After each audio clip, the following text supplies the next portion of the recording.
Hey YouTube, eviltwinx back again after a little bit of an absence, but I got a lot to talk about. I have a channel update, new tool acquisition, and viewer appreciation mail.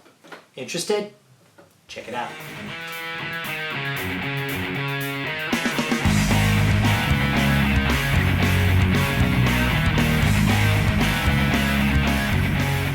So this summer was really tough summer for me. It was hot, it was humid, it was exceptionally busy for me. All this combined is really taking its toll on my shop time. I just haven't been able to have any free time, and I've been really stuck in a rut. But now that the weather has cooled down quite a bit, I am hoping to get really back into the swing of things and start putting out some videos once again. Starting with this one, so let's go.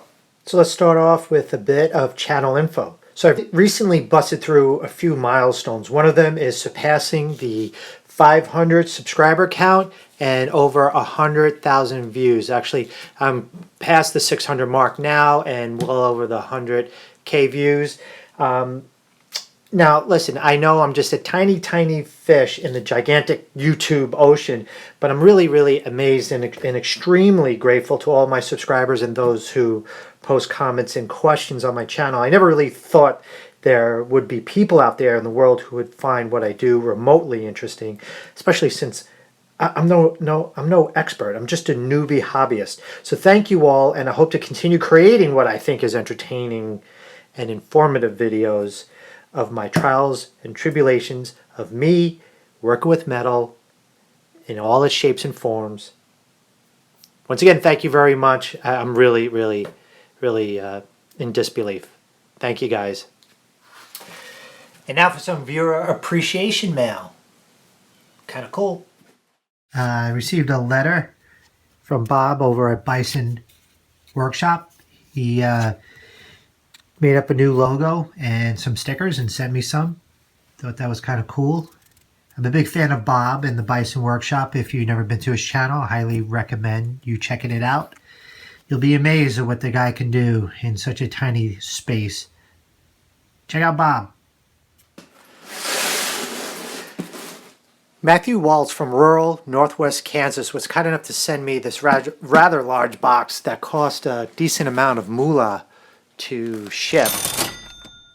Matthew works on a farm and also has a metal fabrication shop. He has done some really great content, such as turning and milling on an Atlas lathe in this beautiful old 20-inch Rockford flywheel lathe. He also has a series of him building a trebuchet. And I really like his channel, the way he problem solves his projects. So check him out. Check the link below for Matthew Waltz.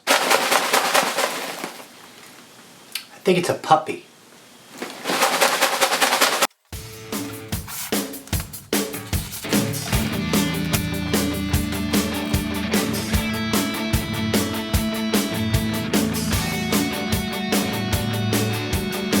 So what Matthew sent me was a big pile of aluminum swarf. These are clippings from when he was doing some lathe work.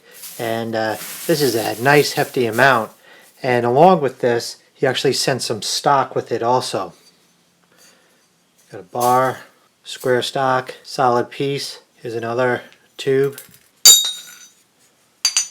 And here's a pulley. I don't know if I'll melt this or actually keep it. It's kind of cool. Matthew also did some aluminum casting himself, and this is a scrap. I guess this was a mistake. It came out backwards. But it is a nice piece of aluminum. So thanks again, Matthew, and check out Wide Vision Welding. Alright, next on the list is Shop Swag. Kind of splurged and bought this Grizzly 12-inch slip roll. And if you saw me doing some fabrication on the blacksmith hood, I think the setup that I had worked for that. But I have a couple of projects coming up, and I need the bends to be nice and smooth. And most of the fabrication I do is sort of on the small side. So I kind of splurged. This was on sale. I'm not going to open it up. You know, if anybody's interested, I'll do a review on this. But it mounts in a vise, and yeah, it's a slip roll. freaking heavy too. So I love my dad. He knows that I'm getting into blacksmithing, and he surprised me with a post drill. It's kind of cool. It's a good size for me. It's not very big. He had a couple, but he brought me the small one because he knows the shop I'm trying to set up is extremely space challenged. It's in really awesome shape. The gears are in really great condition. It does show its age, and there is some significant damage. It looks like it had cracked and was welded, but it does work. It works pretty, you know, I don't know how accurate it is, but it does drill holes. I tried it in some wood, and it takes a lot of energy. And honestly, I don't know if I would actually use this. It might just be kind of a cool wall decoration. I will try drill some holes in some thin metal with it. I think if I have a good bit in there. But really, it is super cool looking, but can't really beat this. It's kind of ingenious the way they do it. There's a cam that feeds a lever that will advance the quill. And it's one of those things where machines also looked like a piece of art. And I think we kind of lose that in today's technology. But it is beautiful nonetheless, and I'm very grateful that my dad gave this to me. So a little bit of awesome shop swag. It might just be a museum piece hanging on the wall. I will try to use it, but yeah, very cool. All right, well, that's it for this video. Once again, I am very grateful for all those who subscribed, comment, and asked questions on my channel. It's much appreciated. I am hoping to continue making these videos. This is a jumping off point.